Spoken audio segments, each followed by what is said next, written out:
Welcome. Today we are going to visit a question that I asked you at the very beginning of this class. What is a religion? Now we're going to revisit this once again when we get through all of our discussions about these atheistic and theistic systems of beliefs and practices.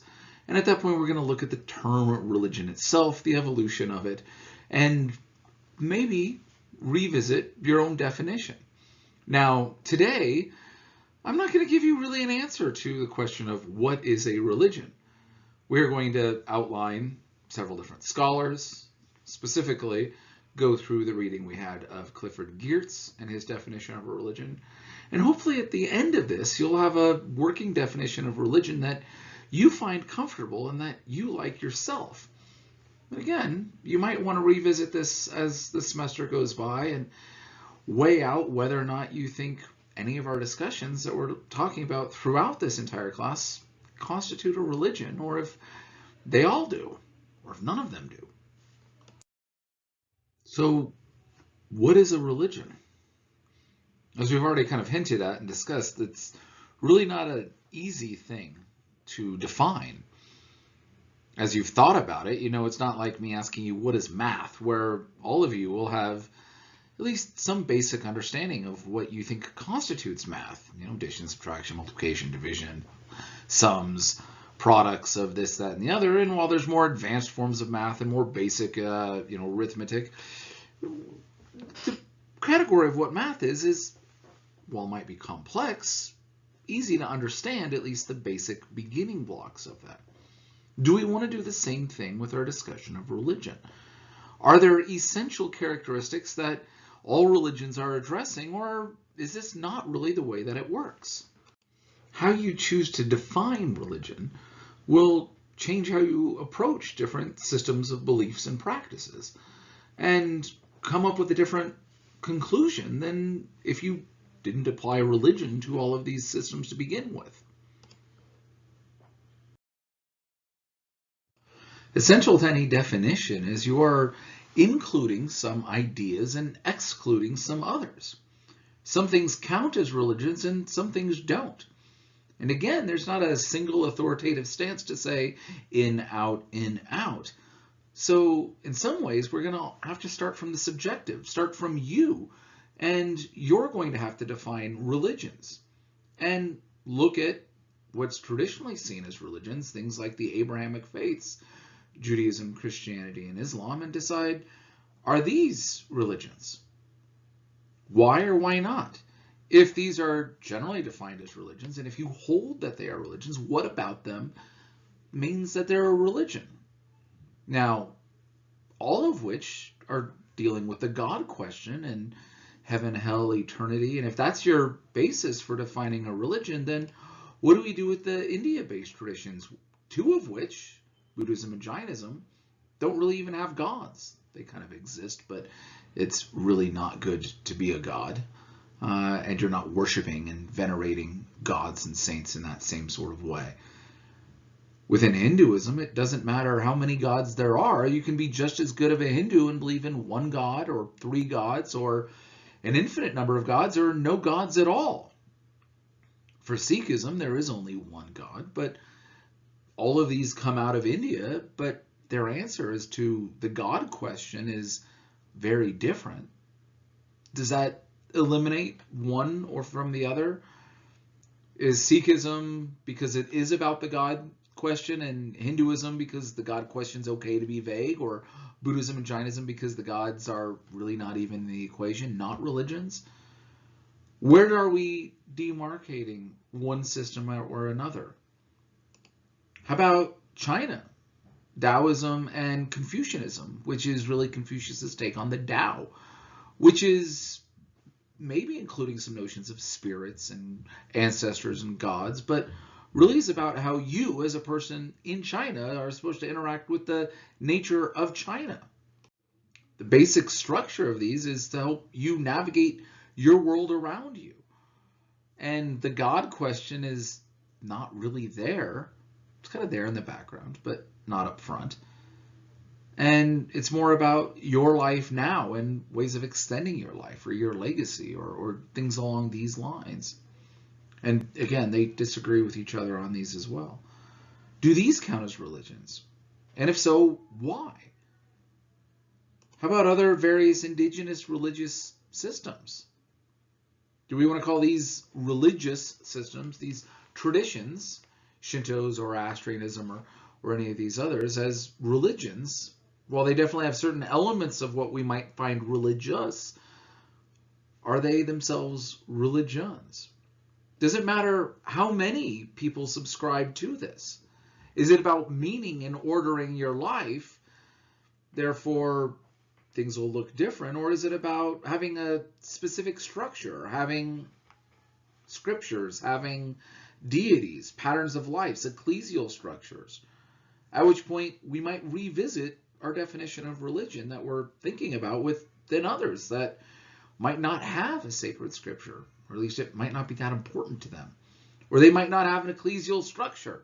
Maybe they have a whole caste of priests, but not a structure and a hierarchy that defines one or the other. Is it just about something that people like to order their lives, and then we'll include things like the flying spaghetti monster, Pastafarianism, and Jedi, or New Atheism, where there's even people who meet regularly and have special hymns and special texts, even though it's all in rejection of the God system? Doesn't matter how long it is, if it's existed, before the 1970s, or then Jedi doesn't count, right? Do we have just a line?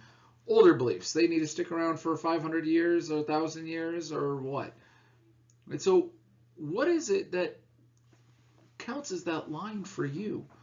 When you're defining what a religion is, something's got to go. Otherwise, everything's in, and then the word is, at that point, kind of meaningless. So how do you define it? Where are the lines? Because you need to know what lines you have in your definition. What things have to be done? What boxes have to be checked? And maybe you've got a list and you're like, all right, I've got 7 different qualifications, and maybe it needs to have 5 out of 7.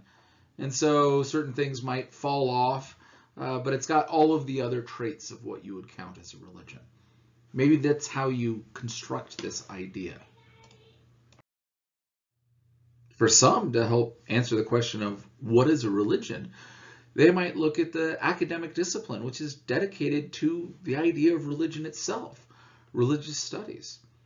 It's emerged from the Germanic discipline of Religion und Wissenschaft, the science of religion. It's an academic discipline that tries to analyze what is a religion and what counts.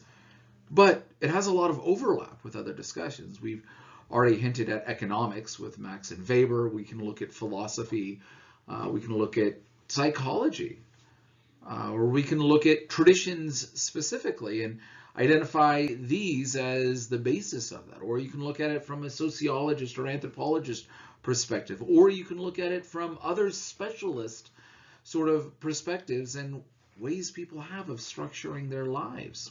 In many ways, religious studies has kind of always existed whenever people are talking about at least their discipline, their study of what matters the most, if we're going to borrow some language here from Paul Tillich.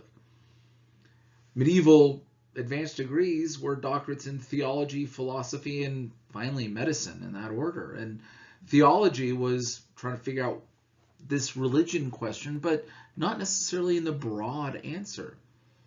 Not analyzing it as opposed to one versus another, but understanding the intricacies of a single tradition.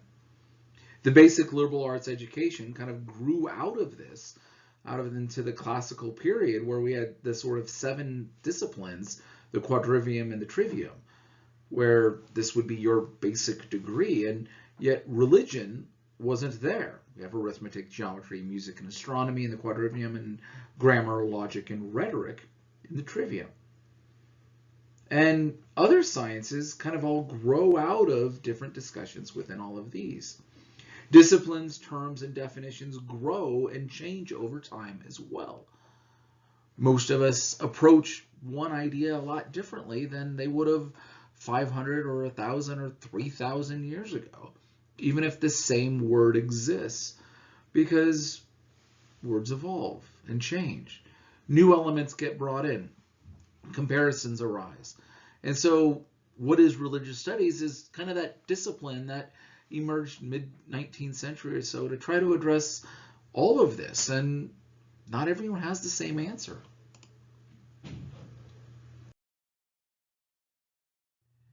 Different scholars have different views as to what a definition of a religion should be. Catherine Bell ends up defining religion as relating to the sense of reality beyond the day-to-day, while Martin Marty addresses notions of ultimate concern, borrowing language from Tillich. Myths, symbols, rites, ceremonies, behaviors, and corollaries, a belief in a world that's beyond this one, but also includes elements of community. Claude Lévi-Strauss talks about religion as a structure. It's one of these key structures of society. As a structuralist, he analyzes these in this way. J.Z. Smith is an anthropologist of religion, and we'll talk more about him as a historical anthropologist of religion and how he defines that at the end of the semester. Now, these are four fairly recent, eminent scholars that don't all have the same agreement as to what is a religion. There are different schools of thought when it comes to religious studies, usually coming out of either a nation, such as England or France, or from different universities. In the United States, we have two sort of strands of schools, one originating kind of out of Harvard and the systems that they create there. The other one that I was trained in much more is the University of Chicago School of Religious Studies. For them, there are four dominant scholars that kind of comprise different aspects of what we look at with religion. We have Marx, Weber, who we've talked about already, and we also have Durkheim and Freud. Durkheim's definition of religion is that it's a unified system of beliefs and practices relative to sacred things, that is to say, things set apart and forbidden, beliefs and practices which unite into a single moral community called a church, all those who adhere to them. Of course, Durkheim's definition is a little broad, and it has a lot of these aspects that we would want to define a religion. It's got beliefs, but not just beliefs, also practices, actions that are done. It's relative to sacred things. There's something that's a lot more important. Either you have to avoid it or be drawn closer to it, right? Set apart and forbidden. And there's an idea of a community of people here. And many scholars really like Durkheim's definition of religion. There is a problem with Durkheim's definition of religion, though, that it might apply as much to a football team, Elks Club, Rotary Club, social club of any sorts as it does to a religion, right? They have certain taboos on sports and what you're allowed to do and not do during certain times. Cutting your hair, shaving, eating different foods, right? The different fetishes and all of these other things that apply within basic sports life or community life, that there's certain times when things are okay and not, that we wouldn't necessarily identify as a religion. And so Durkheim's definition checks a lot of our boxes, but might be so inclusive that it includes some things that we don't like. Freud argues that religion consists of certain dogmas and assertions about facts and conditions of external or internal reality, which tells you something that does not have, that you haven't discovered on your own, and that it gives credence to that claim. And so you're taking these beliefs and dogmas that somebody else has done, and it helps to make meaning to your life. And Freud adds the meaningfulness to this debate that maybe Durkheim didn't include, but yet doesn't always have the objects of the value that Durkheim has addressed. Again, we've addressed Marx and Weber and Durkheim and Freud, and what a religion is might be some sort of amalgamation or part of each of these men, and maybe none of their definitions is complete or good enough, but might have elements of what we might think works for a definition of a religion. One person whose definition of religion has gained ground in the last 30 or 40 years is Clifford Geertz. Geertz has got a fairly long definition of religion, but it addresses many of these boxes that we probably want to say a religion is. Geertz defines religion as a system of symbols which act to establish powerful, pervasive, and long-lasting moods and motivation in men and women by formulating conceptions of a general order of existence and clothing these conceptions with such an aura of factuality that the moods and motivations seem uniquely realistic. Here we see some of the elements of Durkheim, some of the elements of Freud, some of the elements of Marx and Weber as well, but adds to that.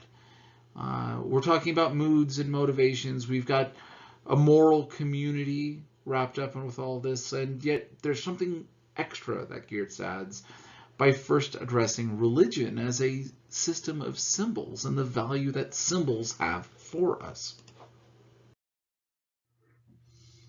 Geertz points out that identifying what a symbol is no easy task. He says, rather like the notion of culture, symbol has been used to refer to a great variety of different things, often a number of them at the same time.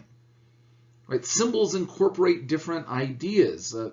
There are elements of a symbol that are tangible formulations of notions, abstractions from experienced, fixed, and perceptible forms. Symbols are concrete embodiments of ideas and attitudes and judgments, longings, or beliefs. And while that might sound a little grandiose as what a symbol is, we kind of know this a little bit, even if we're not ready to say all symbols hold these values. If we take the swoosh, for instance, we not only know which of these images ahead of you is the swoosh, but we know the company that it belongs to. It belongs to Nike. And with that, we even know the motto because it's been that powerful and long-lasting, right? That Nike tells you to just do it. Now, what is it? Nike doesn't really define, but we have an idea of what it is. We have attitudes and judgments and longings and beliefs as to what it is. It is not passive. It is active.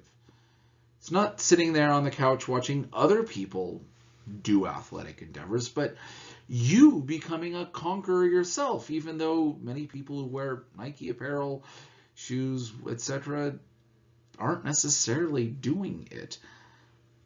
They just know that that's what it's supposed to be.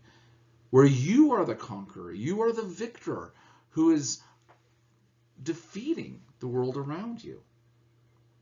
You have different inclinations towards brands and products of, I like this company, I don't like this company. You might say, I avoid one, or I love one. You become a fan of one or the other. Right? Of these symbols listed here, two brand themselves as coffee companies. And yet most of you are looking at this thinking, I got one, where's the other? I guess it's, McDonald's. McDonald's McCafe has spent millions of dollars over the last decade or so trying to get you to think of them as a coffee place and not just a place to get burgers and fries. Doesn't necessarily work, right? Symbols might be so entrenched with one idea that even if they're trying to add extra meaning to it, it doesn't always work. That your ideas, longings, and beliefs are fixed on an earlier notion of what it is and reject modifications that are even done by that same company. Volkswagen was able to move from an additional earlier sort of notion as the people's car set up during Nazi Germany, where we don't think about that. And we're thinking about maybe more hippies, 20, 30 years later, or the reinvention of the new bug in the mid-90s, which kind of had some of the basic shape of the original vehicle and might has a fun-loving sort of idea. Or you're thinking of German engineering and tricking O2 sensors and polluting and all of that issue that Volkswagen had. But you might have evolving views. The symbol can evolve itself. Apple's basic symbol is the same, but what does it look like has gone through numbers of iterations. Some of you have these positive feelings, some of you don't like it. Usually there's a cost associated with Apple one way or the other. Many of you probably have an Apple product, and even times when people make protective cases, they want to show off the logo. That there's powerful visions wrapped up within these symbols which mean something more than just the company they stand for. You take on an identity by being a fan of one of these or many other different products which exist all over the world. Geertz wants to point out that not all symbols are the same. They are precisely, he says, symbolic dimensions of social events. It's like a psychological, it's self-theoretical, abstractable form. Those events of these empirical totalities, right? There's this social connection. There's this individual psychology. All of these are wrapped up with these symbols. He says, there is still, to paraphrase a remark of Kenneth Burke, a difference between building a house and drawing up a plan. For building a house and reading a poem about having children by marriage is not quite the same thing as having children by marriage. That symbols have different sort of ways that they're addressing things. There's models of and models for reality wrapped up within them.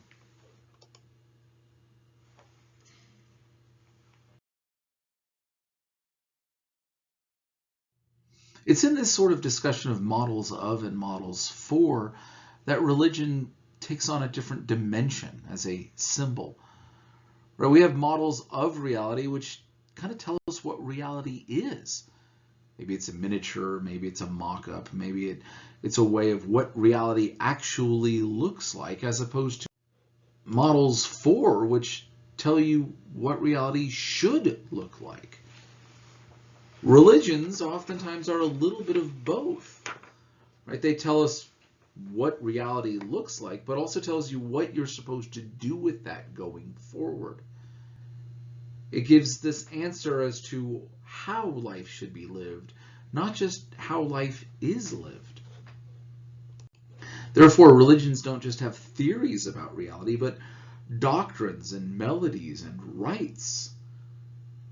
They tell you what's absolutely essential and what this means going forward.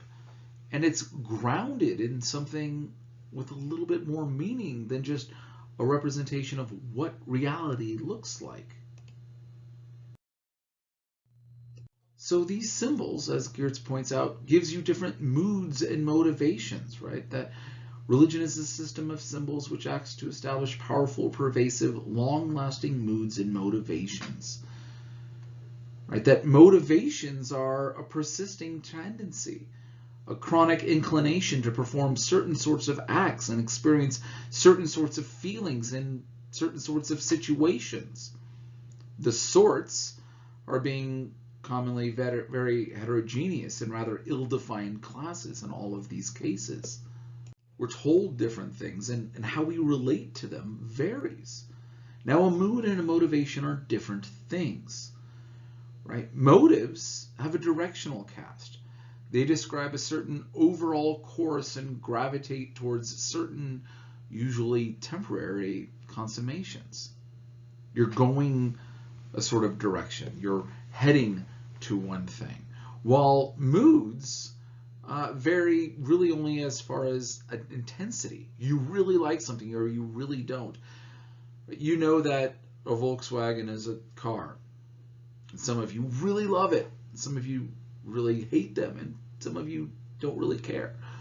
Right? What it's going to get you to do, buy a product, etc., isn't going to change. It's there. The motive is directional, but how far are you going to go along with that is your mood. And so we have different conceptions of what symbols do. They move you a certain direction, and they add a lot of fuel to that fire while you're going there. Religions also give you a general order of existence. These symbols formulate how you see the world. That the symbols or symbol systems, Geertz says, which induce definite dispositions were set off from religious, and those as a place of dispositions in a cosmic framework are the same symbols ought to occasion no surprise. Rather, if sacred symbols did not at one at the same time induce dispositions in human beings and formulate, however obliquely, inarticulately, or unsystematically, general ideas of order, then the empirical differentia of religious activity or religious experience would not exist. For Geertz, it's absolutely important to understand that we are induced towards one larger idea of how the world works. That this is what makes a common symbol different from a religious symbol. What makes Nike or Apple different from what we would identify as a religious symbol is that it doesn't give you a general order of existence. In fact, Geertz even points out that these cannot be religious symbols because you're not religious about golf, for instance, Geertz points out. You might pursue it. You might even have a lot of passion on it. You might even play it on important days. But it doesn't answer these sort of transcendent questions. It's just habitual. Truth that religion addresses are not just habitual truths, but transcendent truths, which address the chaos and tumult that exists in your own life. Religion addresses you right at the points where you're at the limits of your endurance. You're at the limits of what you can morally decide is right or wrong. It is that outside guiding structure that you're now tapped into that tells you what's right or what's wrong. It helps deal with issues of bafflement and suffering and these ethical paradoxes of what you're supposed to do and why you ought to do it. To fast forward to questions at the end of the semester as far as the trolley problem, is that okay or not?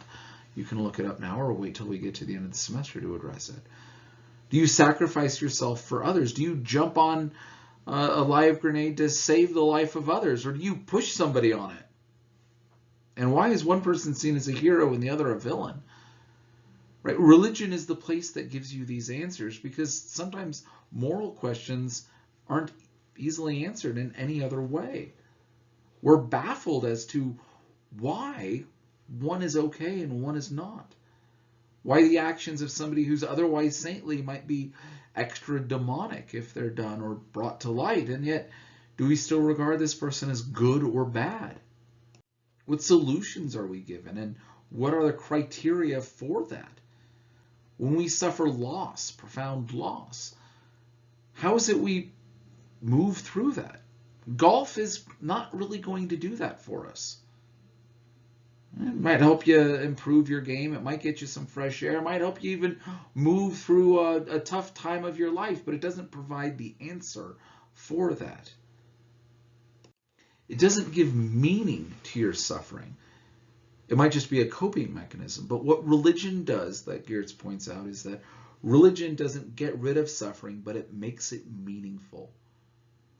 As a religious problem, the problem of suffering is paradoxically not how to avoid suffering, but how to suffer, how to make of physical pain, personal loss, worldly defeat, or the helpless contemplation of others' agony, something bearable, supportive, and as we say, sufferable.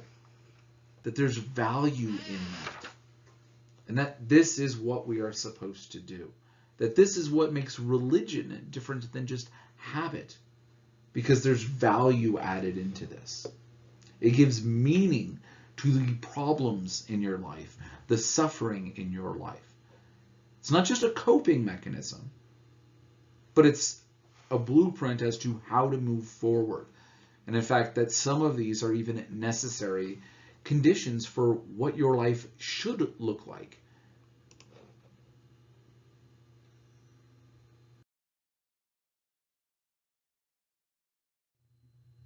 We have very clear and obvious religious symbols that give you a general order of existence.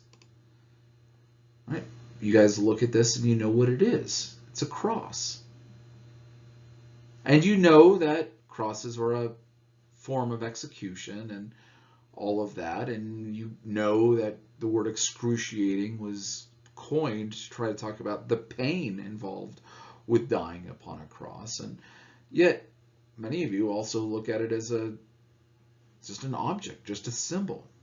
And it may be you're thinking of, Roman pain and torture and suffering, but you have maybe no general order of existence when seeing this, other than maybe it's a fashion sense for some.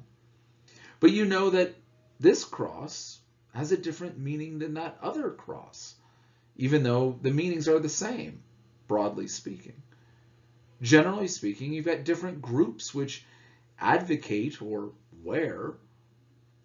demonstrate one of these crosses as opposed to another.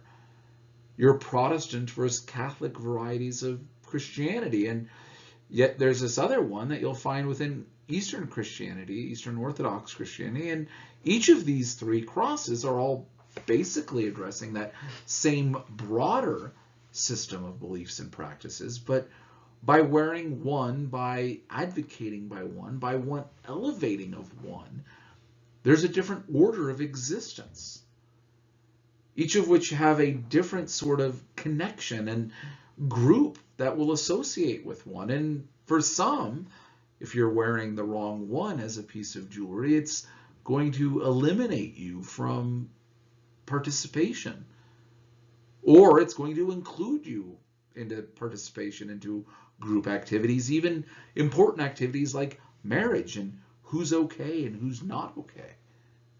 Because even though the basic symbol is the same, that general order of existence and what that means, the rights and responsibilities of the member who dons one or elevates one, is different from one group to another.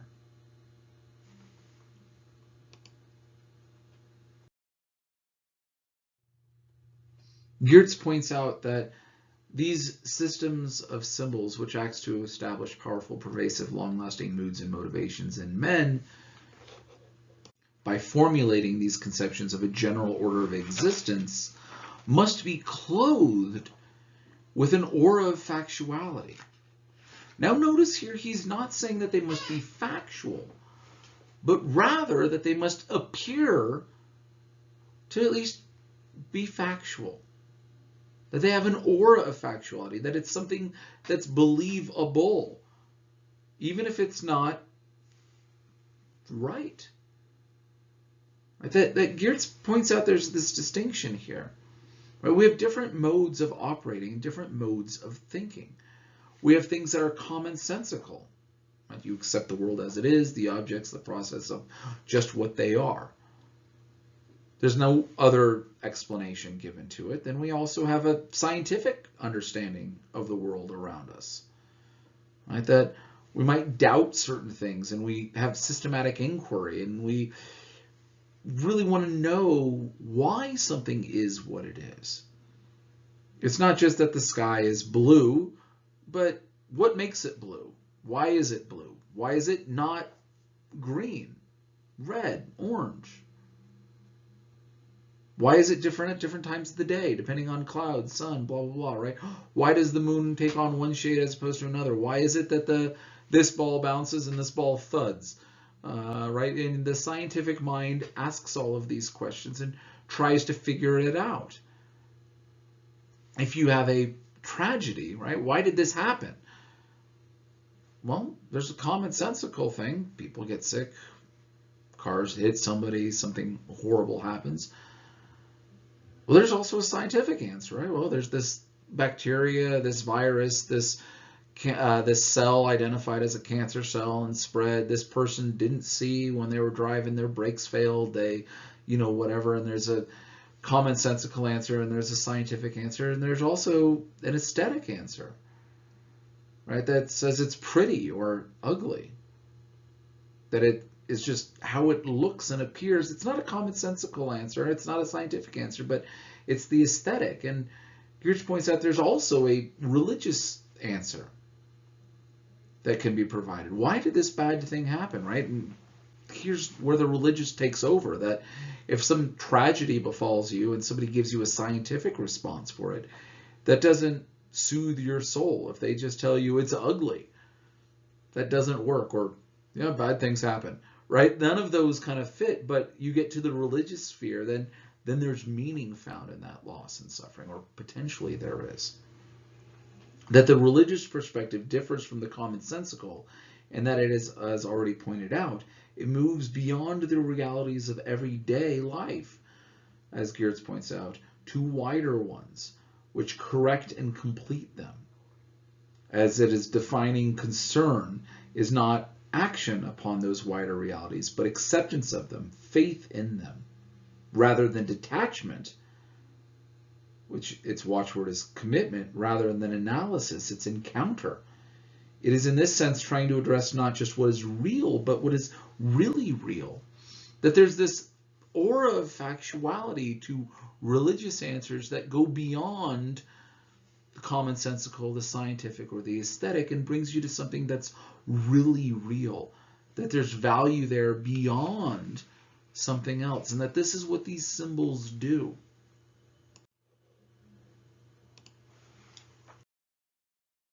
Oftentimes, they'll do this through the use of ritual. It is in ritual that we're going to live out this religious sphere. Geertz, as well as many others, will define ritual as a sort of consecrated behavior. It's an action that is done that gives a certain meaning and value, that it seems realistic to them, even if it's just a basic act of dancing, singing, chanting, lighting a candle, or whatever, that there's extra value added into this. That the ritual kind of fuses the agency of you as the individual or the participant in this with the symbolic forms, and it kind of produces a new sense of reality. Rituals change a space from mundane into something sacred. You light a candle not just because it's dark. It's not a scientific explanation. It's not even an aesthetic explanation. It's beautiful. Or even common sense, because there's no reason to do it, but it's got religious value. Why is it you do it?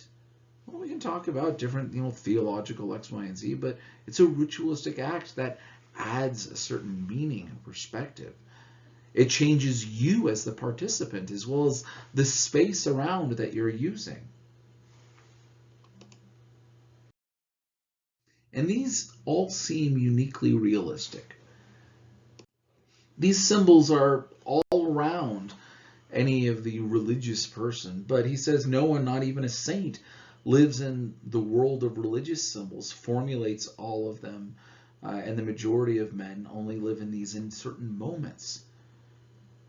There's this extra sort of category of what makes sense, and religious views make sense in that way. Religions, therefore, need to evolve, Geertz points out, along with the rest of the world and the work for the common sense in order to survive. That they have to continue to make sense to people today. That most of you doing a religious act which was important to somebody in 1,000 years ago, 5,000 years ago, might not make any sense, or it might have extra sense because of that, because you're still drawn in and connected with this. Right? It's going to vary depending on who you are and what your view of reality looks like. I could try to tell you right now that the world is flat and give you all sorts of scientific and other reasons why the world is flat, and you're not going to believe me, in part because the world is not flat, but because it doesn't seem realistic. I could tell you that the world is going to end tomorrow, and I can give you all sorts of extra reasons why that's the case, and yet for most of you, you might hope it, You might desire that the world ends tomorrow, but you're not going to believe me that the world is going to end tomorrow. It doesn't seem realistic. Some of us have answers in our suffering, like Ned Flanders, that the only way to be a saint is to live among the lepers. That living around people who drag you down is a realistic expectation of what living a holy life lives and what it means. There's other things that barely make sense even to that audience at the time, like the Trololo guy. If you're not familiar with that, watch the video attached within this discussion too. Right? All of the words removed from censors, that it wasn't allowed to be the case, that it doesn't really make sense, but it worked within that space because of the amount of political correctness that the Soviets put upon this song. And therefore it was a realistic performance, even if it's got no meaning to it. Religions need to address what's realistic. And oftentimes this is done through ritual or symbols or anything else. That there's a realistic element that's going to be addressed within religion. So what do you think of Geertz and his definition of religion as a system of symbols which acts to establish powerful, pervasive, and long-lasting moods and motivations in men by formulating conceptions of a general order of existence and clothing these conceptions with such an aura of factuality that the moods and motivations seem uniquely realistic, that they fit you and your life? What ideas of religion are being left out with Geertz and his? What other things would you want to add to it? Think about those things that you weren't sure if they were religions or not, and run through this list. Does that help clarify, or does it not work? Do you say, sorry, Geertz, your definition's really nice, it's got a lot of good points, but maybe I don't like it. Maybe it's very close to what my definition of religion might be, but it's not quite broad enough, or it's too broad, that it's including things that I don't think that's still not a religion. Sorry, Geertz. Even though it might be a symbol and it might give them some aura of factuality, but you know what? Maybe I really like the idea that there's this God question or a text or something else along these ways. When defining religion, it's also important to know certain terms that they might add to and change how you'd want to understand what is a religion or not. It's the language that's important to know what you're supposed to do going forward. One term that you probably are a little bit familiar with is the notion of a worldview. Literally, it's just how you see the world and its makeup and your relation of different people to one another and in that world. Is your world filled with scientific reality, magic, witchcraft? Is there an answer for everything, or are some things without answers? Is the world flat? Is it round? Is gravity a constant? Are there certain things that are sacred and certain things that are not? What is it you and your culture prize? Liberty, security, freedom? Right? Different worldviews, different people would have different answers to some of these questions. Is there a caste system? How many times have you been here before? Is this your only life, or are you going to live over and over again? Very important for a lot of discussions, especially in the West of religion, is notions of doxa, orthodox, right belief, or right teachings, straight teachings, ortho literally meaning straight. Right? Are the teachings correct? Is this really the important idea within the religion, or do you as a religion care a lot more about praxis, about actions? Western Christianity, especially in relation to the Protestant Reformation, has really stressed the notion of doxa. Earlier Christianity, doxa was formulated in creeds, and it defined what Christianity was. But otherwise, it spent most of its history dealing with praxis. What actions are you going to do to live a holy life? You're going to check the boxes of your beliefs, and then there's councils and creeds that'll identify that. But other than that, it's about how you're going to live your life. Within Islam, it's about the 5 pillars. It's what things you must do will help define what your religion is. Now, doxa can't be ignored, but your praxis is important. Within Hinduism, it's all about your dharma, your duty. And that's, again, about your praxis.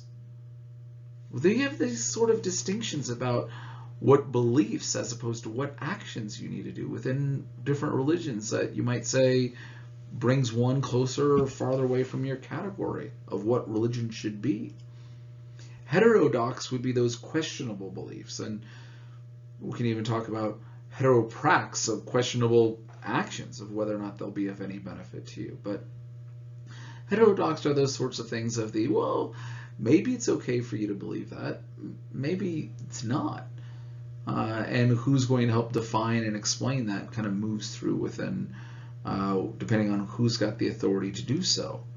Heresy are unacceptable beliefs, things that are outside of what's there. Sometimes there's an ecclesial structure that dictates this. There's a high priest or a bishop, or sometimes there's a council or a creed which will define what heresy is. Sometimes it's just because it goes against the basic notions and teachings of what's assumed to be the case. There are 2 great 5th century BC Hindu heresies, Jainism and Buddhism. Now, there wasn't an ecclesial structure that banished these out and said you're heretics, but they rejected caste. Therefore, they're seen as heresies. That how they're going to formulate their worldview is not acceptable.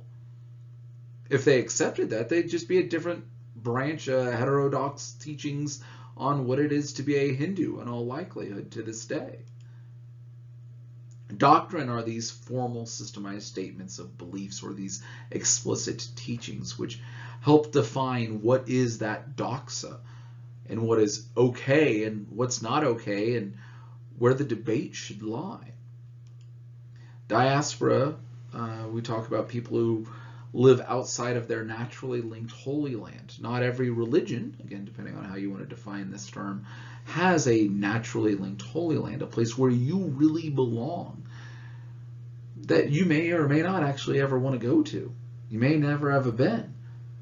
But there's this idea that your religious home, your spiritual home is in this place, in Judea, in India. It's along this river. It's over there, right? You don't have this within all religious traditions, primarily only within Judaism and within Hinduism. But again, not everyone who's living in diaspora doesn't want to live in diaspora. There is also discussions of diaspora now under ethnic connections and cultural identities. But originally, when this term was being used, it's about the religious identity, and this is what it's meaning. An ascetic is usually that praxis that's going to be done to help elevate you through your religious struggles. It's doing without. Oftentimes it's food or various other pleasures. It's things that are okay for you to do normally, but not okay for you to do for a prescribed period of time or for your life because you're set apart within this. Certain foods that are not okay for you to eat, or certain things that you might not want to engage in that are otherwise perfectly okay. It's not a moral issue, but it's done out of a religious purpose. And sometimes it might look the same as somebody who's doing that same action without the moral purpose, right? You're dieting, so you're avoiding this food. Well, you're not an ascetic because it doesn't have this moral or religious component added to it. Myths are also stories that are told that help convey a deep truth. We have this connotation in modern society that a myth is a falsity, but that's not what the term really means. It's rather a story that is to tell you some greater truth than maybe not even about its own truth claim. Maybe it's something broader. Maybe the story isn't true and everyone knows it's not true, or shouldn't be interpreted in as a way of being literally true, but it gives us a greater meaning of who you are and what your place is in the universe. And rituals, we've talked about this a little bit already, but it's the acting out of stories, patterns, or actions where you're going to get some sort of feelings of reinforcement and connection with a group that may be large or may be small. So these are some other terms that we should know what they mean when constructing our own definition of religion. Some of you might want to weight doxa higher. Some of you might want to weight praxis higher. Some of you might not want to look at either of these and might look at just ritual and that this defines it. Now, what makes one ritual okay versus not? Is that the how it's performed or why it's performed, or is another debate that exists amongst different people?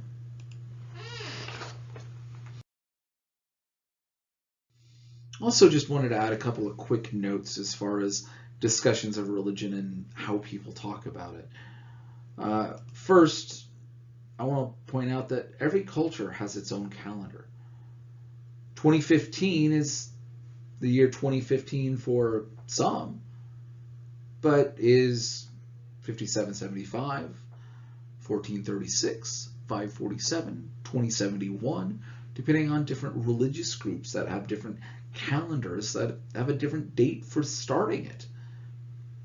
Additionally, for some, they're going to have discussions of changing the calendar of what we have from AD and BC to CE and BCE.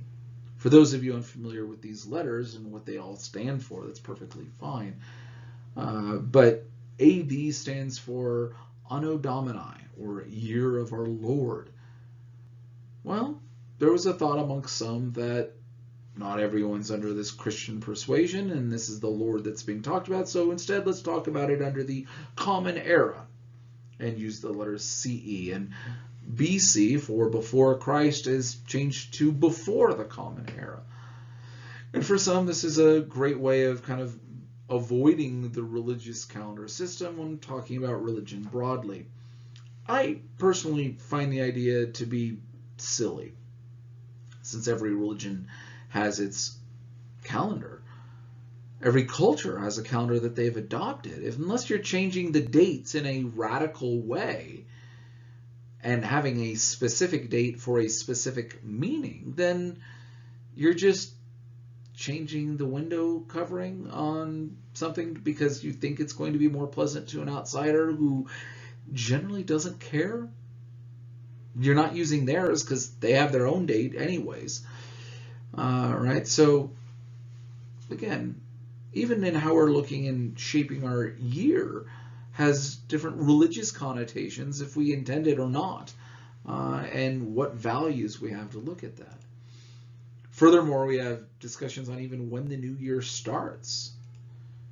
Do we want to say that New Year starts September 1st following that calendar set up by Julius Caesar, the Julian calendar? September is the first year.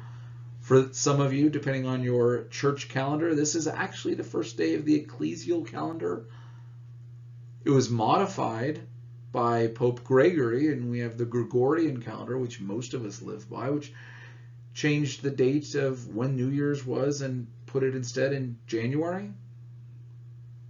We also have other religious calendars that might look different. Rosh Hashanah for Judaism, usually in the fall. April 1st for many of the Germanic people were fools for not adopting the new calendar where New Year's was switched from April to January. And we've got different sort of relations on even how we're dating a year.